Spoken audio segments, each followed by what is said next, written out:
Hello नमस्कार दोस्तों, आपका स्वागत है मेरे यूट्यूब चैनल पर।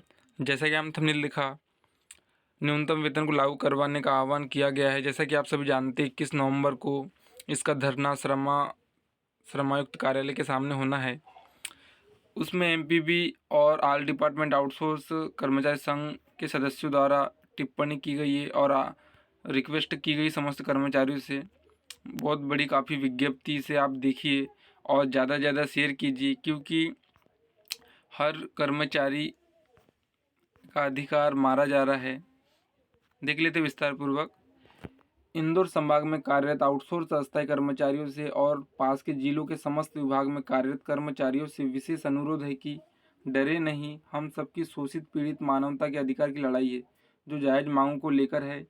ऐसे वांछित लोगों का हक अधिकार खाने वालों को सबक सिखाना बहुत ही जरूरी है। यह हम सब बखूबी निभा भी रहे हैं। मध्य प्रदेश के कई संभाग में एजेंसी ठेकेदार, इसके दलालों जैसे हाइट्स को कई जिलों में संभाग में मुंह तोड़ जवाब दिया गया है। अब कंपनियों में काफ़ी कुछ बोरिया बिस्तर समेत सीमित होने की तैयारी में है। ये हम सब की एकजुटता से काफ़ी डरती, इसलिए हमारे साथी आउटसोर्स अस्थायी कर्मचारियों को संगठित नहीं होने देती। लेकिन जहाँ पर भी संगठित होकर चले, वहाँ का इतिहास या आप खुद देखें, सुरक्षित हुए आउटसोर्स अस्थायी कर्मचारी हम सब की जिम्मेदारी और संगठित होकर रहने में ही भलाई है। संगठित होकर रहे, सुरक्षित रहे, संगठित रहे, सुरक्षित रहे। ऑल डिपार्टमेंट आउटसोर्स अस्थायी कर्मचारी संयुक्त मोर्चा मध्य प्रदेश। आउटसोर्स अस्थायी कर्मचारियों का प्रदर्शन ऐलान। न्यूनतम वेतन के मुद्दे पर 21 नवंबर को इंदौर समायुक्त कार्यालय के सामने धरना। पुनरीक्षित न्यूनतम वेतन पर लगे स्टे को हटवाने सहित अन्य मांगों को लेकर ऑल डिपार्टमेंट आउटसोर्स अस्थायी कर्मचारी मोर्चा मध्य प्रदेश 21 नवंबर को इंदौर में श्रमायुक्त कार्यालय के सामने धरना देगा। आउटसोर्स कर्मचारी नेता वासुदेव शर्मा ने आरोप लगाया कि 10 साल बाद पुनरीक्षित न्यूनतम वेतन को कंपनी मालिक और श्रम विभाग ने मिलकर कानूनी प्रक्रिया में उलझा दिया है, जिससे प्रदेश के लाखों आउटसोर्स अस्थायी कर्मचारी को 2 से 3 हज़ार रुपये महीने तक का नुकसान हो रहा है। बढ़ती महंगाई में कामगारों अस्थायी कर्मचारियों के वेतन में कमी करना अपराध है। शर्मा ने बताया कि 21 नवंबर को श्रमायुक्त कार्यालय पर न्यूनतम वेतन पर लगी रोक हटवाने अंशकालीन कर्मियों, ग्राम पंचायत के चौकीदारों, भृत्य पंप ऑपरेटर, सफाई कर्मियों को न्यूनतम वेतन देने की मांग को लेकर गांधी हाल इंदौर में धरना दिया जाएगा। कामगारों के नेताओं ने कहा कि लाखों कामगारों की मजदूरी में कमी किए जाने से मेहनत कश वर्ग में काफ़ी आक्रोश है। सरकार को न्यायालय में मजदूरी के हक की लड़ाई लड़नी चाहिए। उन्होंने बताया कि न्यूनतम मजदूरी की दरों का निर्धारण राज्य शासन ने 2014 में किया था। न्यूनतम मजदूरी अधिनियम 1948 के प्रावधानों के अनुसार 2019 में कामगारों की दरें बढ़ाई जानी चाहिए थी, लेकिन कंपनी मालिकों के दबाव में राज्य शासन के अफसर मजदूरी की दरों में वृद्धि करने की जगह खामोश रहे। हमारा संगठन मजदूरी बढ़ाने की मांग लगातार करता रहा, तब जाकर अप्रैल 2024 में न्यूनतम वेतन पुनरीक्षित किया गया। न्यूनतम मजदूरी अधिनियम के तमाम नियमों को 10 साल तक दरकिनार करने के बाद सरकार ने 1 अप्रैल 2024 से अकुशल, अर्धकुशल, कुशल और उच्च कुशल श्रेणी के श्रमिकों की दरों में क्रमशः वृद्धि कर दी।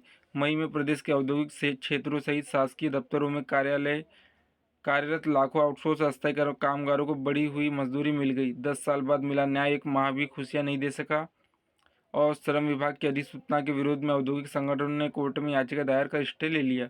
नेता कहते कि पूरे प्रदेश के लाखों श्रमिकों कामगारों की मजदूरी मई 2024 से पुनः कम होकर पुरानी दरों पर आ गई।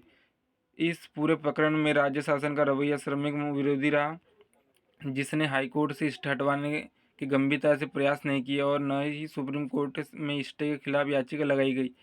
यही नहीं, श्रम आयुक्त ने 2014 की दरों से भुगतान करने का आदेश जारी कर श्रमिकों के हितों पर कूटाराघात किया है। न्यूनतम मजदूरी कम करके राज्य सरकार ने मजदूर विरोधी कदम उठाया है। ऑल डिपार्टमेंट आउटसोर्स अस्थायी कर्मचारी मोर्चा की मांग है कि सरकार इस मामले में तत्काल संज्ञान लेते हुए कोर्ट से स्टे हटवाने और मजदूरी की बढ़ी हुई दरों से एरियर सहित भुगतान के निर्देश दिए जाए। साथ ही न्यूनतम वेतन से वंचित कर्मचारियों को न्यूनतम वेतन के दायरे में लाया जाए। 21 नवंबर को श्रमायुक्त कार्यालय इंदौर में संगठन के प्रदेश अध्यक्ष वासुदेव शर्मा की अध्यक्षता में संगठन के संरक्षक अनिल वाजपेयी, कार्यकारी अध्यक्ष डॉक्टर अमित सिंह, चौकीदार संघ के अध्यक्ष राजभान रावत, अंशकालीन कर्मचारी संघ के अध्यक्ष उमाशंकर पाठक, बिजली के आउटसोर्स संगठन के महामंत्री दिनेश सिसोदिया, योग प्रशिक्षक संघ के अध्यक्ष गायत्री जायसवाल एवं युवा आउटसोर्स कर्मचारी संघ के महामंत्री आशीष सिसोदिया के नेतृत्व में धरना दिया जाएगा। ये बहुत महत्वपूर्ण धरना होने वाला है, क्योंकि डायरेक्ट श्रम कार्यालय के सामने यह धरना होना है। हम आशा करते इससे सरकार श्रमिकों के हित में सोचे और बहुत जल्द निर्णय ले और कोर्ट से स्टे हटे और सभी की वेतन वृद्धि हो। धन्यवाद।